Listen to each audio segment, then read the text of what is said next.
Suzuka always delivers, and this one gave us shocks all through the field, especially with Max Verstappen going out in Q2 and Kimi Antonelli taking back-to-back pole positions.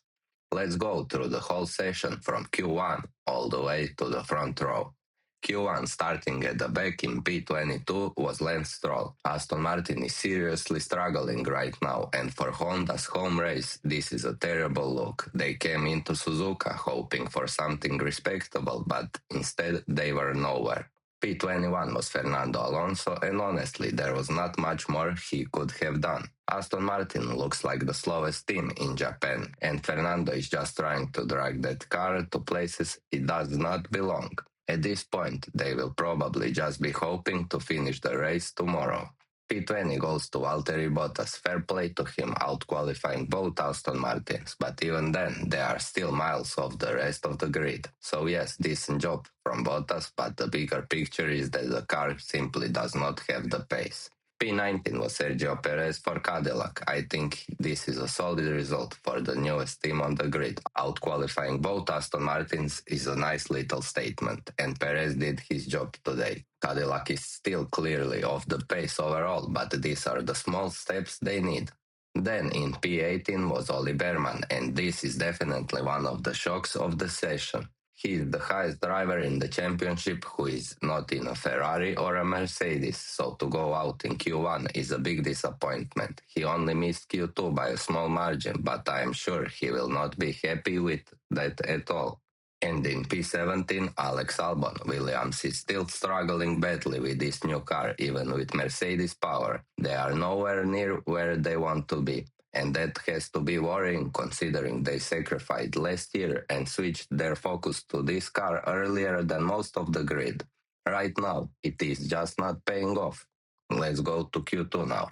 In P16 was Carlos Sainz. Honestly, good job just getting that Williams into Q2 because that might have been the maximum today. The car is simply not performing and Sainz deserves a lot better than what Williams is giving him right now. In P15 is Franco Colapinto and he is struggling compared to Pierre Gasly. It is starting to become noticeable now. He needs to find something quickly because right now the gap to his teammate is not a good look. In P14, Liam Lawson for Racing Bulls, nothing spectacular here. His teammate made it into Q3.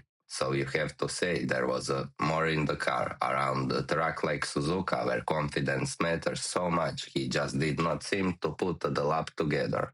Next up we have in P13, Nico Hülkenberg. Audi looked quick throughout qualifying, so this has to feel like a missed opportunity. Still, starting P13 means points are definitely possible tomorrow, especially if the race gets chaotic. In P12, we have Esteban Ocon, and that is a solid job. He out-qualified Ollie Behrman, and honestly, I hope we stop hearing excuses about them having different cars, because that talk is getting ridiculous. Ocon did a better job today, simply as that. And then the biggest shock of the session in P11. Max Verstappen out in Q2, that is massive. Red Bull just does not look good right now, and the craziest part is that Hadjar made it to Q3 in the same machinery. Max has been saying the car is undrivable, and clearly he is not enjoying these new regulations at all. But regardless, going out in Q2 at Suzuka is a huge story. And we get to Q3. In P10, we have Arvid Lindblad. What a moment for the rookie. He knocked Max Verstappen out in Q2 and then kept it off by making Q3. He could not do much more once he got here, but this is still a seriously impressive performance. For a young driver to do that at Suzuka says a lot. In P9 we have Gabriel Bortoleto. Audi looked quick all session, and for him to out-qualify Hülkenberg is really impressive considering Audi is still a new team with their own power unit. The fact they are fighting for Q3 on a regular basis is a very encouraging sign. In P8 we have Isack Hadjar, and this is another standout result. Out-qualifying Max Verstappen around Suzuka is no small thing. Red Bull is clearly struggling, but Hadjar extracted absolutely everything from that car. It also shows just how far behind Red Bull currently is, because even a great lap only gets them P8. Still, for Hadjar personally, that is a huge performance. Next up in P7 we have Pierre Gasly, and this was an amazing job. Best of the rest, and he absolutely wrung the neck of that Alpine. He has looked much quicker than Franco, and today was another example of that. Gasly really maximized the package. In P6 we have Lewis Hamilton. He looked a bit slower than Charles throughout qualifying, and I do think there was more in it for him. Hopefully he can turn it around tomorrow because race pace is where it will matter most. The interesting thing is that Lewis seems much happier with this generation of cars, even saying they remind him of karting, so maybe there is still more to come. In P5 we have Lando Norris. Good job from Lando, especially considering he lost time in practice and came into qualifying a little underprepared.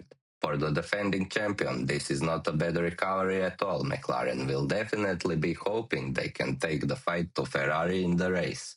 Next in P4 we have Charles Leclerc. He looked really quick, and I think this was a strong lap from him. Ferrari maybe does not quite have the outright pace in Japan, but splitting the two McLarens is a very good result. And from P4, with a good launch, Charles can absolutely be factor into turn 1.